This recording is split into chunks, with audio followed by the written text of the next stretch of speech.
नमस्कार दोस्तों, स्वागत है आप सभी का इजी नौकरी चैनल पे। दोस्तों इस वीडियो में हम बात करेंगे रेलवे एनटीपीसी परीक्षा 2020 8 जनवरी सेकंड शिफ्ट एनालिसिस। तो देख लेते हैं क्या क्या क्वेश्चन 8 जनवरी सेकंड शिफ्ट की शिफ्टों में पूछे गए थे।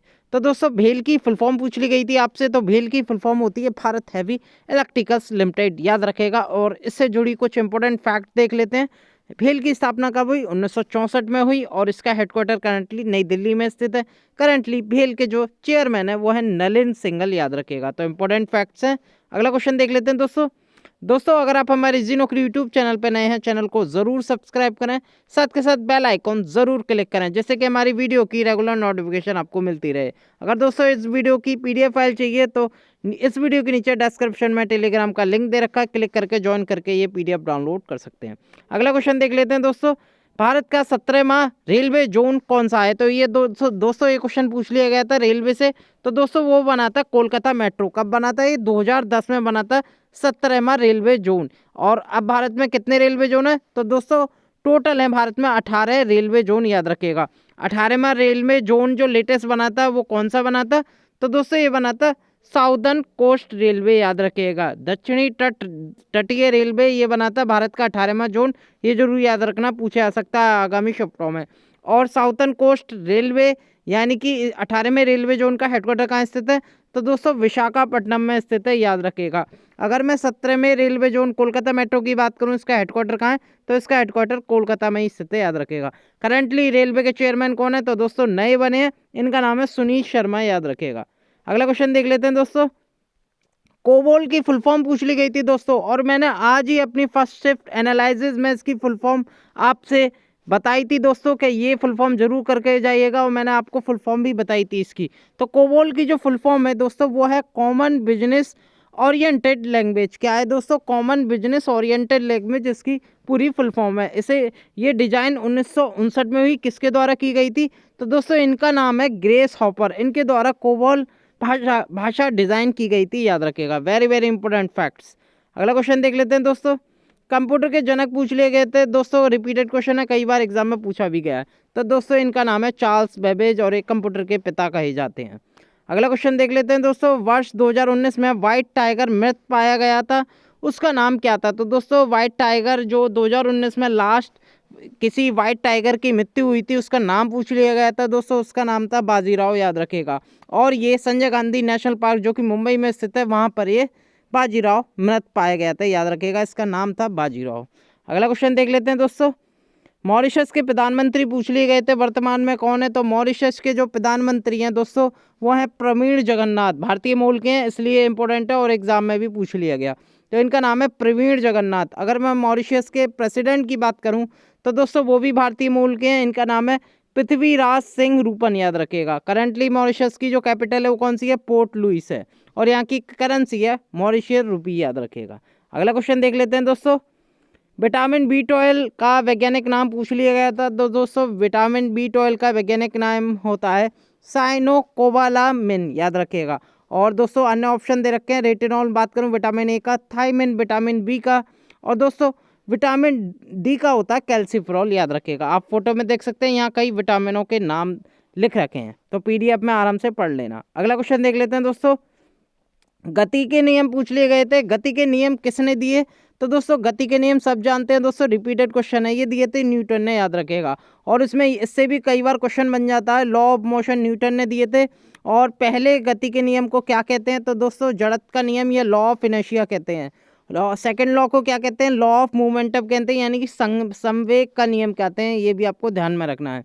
अगर तीसरे नियम की बात करूं तो तीसरे नियम को कहते हैं लॉ ऑफ एक्शन और रिएक्शन कहते हैं, यानी कि क्रिया प्रतिक्रिया का नियम कहा जाता है तीसरे नियम को, याद रखिएगा। ये इनमें से लॉ ऑफ इनर्शिया तो पूछा भी जा चुका है रेलवे की परीक्षाओं में, याद रखिएगा। अगला क्वेश्चन देख लेते हैं दोस्तों, मिट्टी का पीएच मान कितना होता है? दोस्तों ये पूछ लिया गया था मिट्टी का पीएच मान। अगर मैं मिट्टी का पीएच मान देखूं तो दोस्तों 7.2 होता है, और बेसिकली ये क्षारीय होता है। अगर दोस्तों 7 से नीचे कोई भी मान होता है तो वो हमेशा एसिडिक होता है, अम्लीय होता है। 7 से ऊपर कोई मान होता है तो दोस्तों वो क्षारीय चला जाता है। तो इससे रिलेटेड जो मिट्टी का पीएच मान होता है वो क्षारीय होता है, 7.2 होता है, याद रखिएगा। यह इसे कहते हैं भूमि का। अगर बात करूं दोस्तों इससे रिलेटेड एसिड रेन का भी आगामी शिफ्टों में पूछा जा सकता है। अम्ल वर्षा का क्या हो सकता है पीएच मान? तो दोस्तों अम्ल वर्षा का होता है 4.5 याद रखिएगा। आप यहाँ लिस्ट दे रखी है, वेरी वेरी इंपॉर्टेंट लिस्ट है, याद रखिएगा। अगला क्वेश्चन देख लेते हैं। यूनिसेफ भारत के गुडविल एम्बेसडर पूछे गए थे दोस्तों। भारत के गुडविल एम्बेसडर कौन है यूनिसेफ के? तो दोस्तों इनका नाम है प्रियंका चोपड़ा और ये भारत की गुडविल एम्बेसडर है यूनिसेफ की, याद रखिएगा। यूनिसेफ की मैं बात करूं तो इनके जो हेड है यूनिसेफ के, हैंडेटा H4 पूछा जा चुका है ये RRB NTPC में। हेडक्वार्टर यूनिसेफ का न्यूयॉर्क सिटी में और इसका जो स्टैब्लिशमेंट है यूनिसेफ का, फॉर्म हुई थी ये 11 दिसंबर 1946 को, याद रखिएगा। अगला क्वेश्चन देख लेते हैं दोस्तों। पब्लिक अफेयर इंडेक्स पूछा गया था 2020 में, किस राज्य ने टॉप किया? तो दोस्तों राज्यों का इंडेक्स निकाला जाता है, इसका नाम है पब्लिक अफेयर इंडेक्स, और इसमें जो टॉप किया था वो केरल राज्य ने किया था। केरल से जुड़ी कुछ महत्वपूर्ण चीज़ देख लेते हैं। केरल के CM कौन है? पिनारी विजयन है। यहाँ के गवर्नर हैं केरल के मोहम्मद आरिफ खान। और दोस्तों इसमें सबसे नीचा रैंक आया था, यानी कि बॉटम स्टेट रहा था, यानी कि सबसे बेकार जो स्टेट रहा था इस इंडेक्स में, वो रहा था उत्तर प्रदेश। उत्तर प्रदेश के मुख्यमंत्री हैं योगी आदित्यनाथ और यहाँ की गवर्नर है आनंदीबेन पटेल, ये भी आपको ध्यान रखना है। तो केरला ने पब्लिक अफेयर इंडेक्स टॉप किया। अगर मैं बॉटम स्टेट देखूं तो उत्तर प्रदेश सबसे लास्ट रैंक पे आया, ये भी आपको ध्यान में रखना है। अगला क्वेश्चन देख लेते हैं दोस्तों। मानव विकास सूचकांक 2019 आ गया। दोस्तों मैंने आपको बताया भी था ये क्वेश्चन, 2019 की रैंक और 2020 की रैंक दोनों बताई थी भारत की। तो इसमें भारत की रैंक पूछ ली गई 2019 में क्या रैंक थी। तो भारत की जो रैंक आई थी दोस्तों, इंडिया रैंक 2019 मानव विकास सूचकांक या ह्यूमन डेवलपमेंट इंडेक्स की, तो दोस्तों 129 आई थी 2019 में। अगर मैं 2020 की बात करूं लेटेस्ट, तो लेटेस्ट जो रैंक आई है वो 131 आई है, ये भी आपको ध्यान में रखना है। अगर मैं मानव विकास सूचकांक 2020 की टॉप्ड कंट्री देखूं तो इस साल नॉर्वे ने टॉप किया है, याद रखेगा। और 2019 में भी नॉर्वे ने ही बाजी मारी थी, ये भी आपको ध्यान में रखना है। इंडिया की रैंक बता चुका हूँ, 2020 में 131 है और 2019 में थी 129, याद रखिएगा। और इस मानव विकास सूचकांक को कौन निकालता है, रिपोर्ट कौन निकालता है? तो दोस्तों ये निकालता है UNDP, यानी कि यूनाइटेड नेशन डेवलपमेंट प्रोग्राम के द्वारा ये रिपोर्ट निकाली जाती है। अगला क्वेश्चन देख लेते हैं दोस्तों। ISSF यानी कि शूटिंग फेडरेशन होता है, 2019 में हुआ था, में किसने 10 मीटर एयर पिस्टल में गोल्ड मेडल जीता था? ये क्वेश्चन पूछ लिया गया था। तो दोस्तों ये जीता था मनु भेकर ने, याद रखिएगा। आप फोटो देख सकते हैं, इनका नाम है मनु भेकर और उन्होंने शूटिंग फेडरेशन में दोस्तों, या शूटिंग वर्ल्ड कप में 2019 में जो हुआ था 10 मीटर एयर पिस्टल में इन्होंने गोल्ड मेडल जीता था। अगर मैं बात करूं, इनके साथ साथ मिक्स में थे, डबल्स में खेल रहे थे। इनके साथ साथ एक और पर्सन थे, इनका नाम है सौरभ चौधरी, इन्होंने भी गोल्ड मेडल जीता था। तो दोस्तों आगामी शिफ्टों में सौरभ चौधरी से क्वेश्चन बन सकता है कि सौरभ चौधरी ने भी 10 मीटर एयर पिस्टल में भी इनके साथ मनु बेकर के साथ गोल्ड मेडल जीता। तो इस बार मनु बेकर का पूछ लिया, हो सकता है अगली शिफ्टों में सौरभ चौधरी का भी पूछ लिया जाए। और ये प्रतियोगिता हुई थी नई दिल्ली में, ये भी आपको ध्यान रखना है। अगला क्वेश्चन देख लेते हैं। अगला क्वेश्चन है दोस्तों, प्रकाश संश्लेषण में कौन सी गैस मुख्य भूमिका निभाती है? तो दोस्तों सब जानते हैं कौन सी गैस मुख्य भूमिका निभाती है। तो दोस्तों कार्बन डाइऑक्साइड।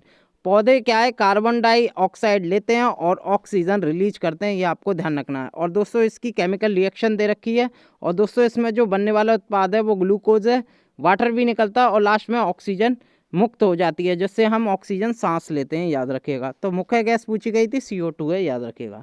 अगला क्वेश्चन देख लेते हैं दोस्तों। सब्जियों के अध्ययन को क्या कहा जाता है, ये पूछ लिया गया था दोस्तों।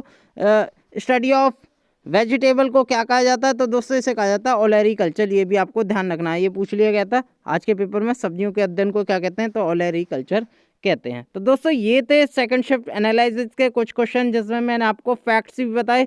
और दोस्तों मेरी वीडियोस की फैक्ट्स एग्जाम में पूछे भी जा रहे हैं, जैसे मैंने आज सुबह ही आपको फैक्ट्स बताए थे जो RRB 8 जनवरी फर्स्ट शिफ्ट का एनालाइज किया था, और उसमें से ही फैक्ट आपको सेकंड शिफ्ट में 8 जनवरी की सेकंड शिफ्ट में भी पूछ लिया गया। तो दोस्तों महत्वपूर्ण फैक्ट्स लेके आता हूँ मैं, काफ़ी इंपॉर्टेंट होते हैं, एग्जाम ओरिएंटेड होते हैं। वीडियो पसंद आई है तो वीडियो को लाइक करें, चैनल को सब्सक्राइब करें।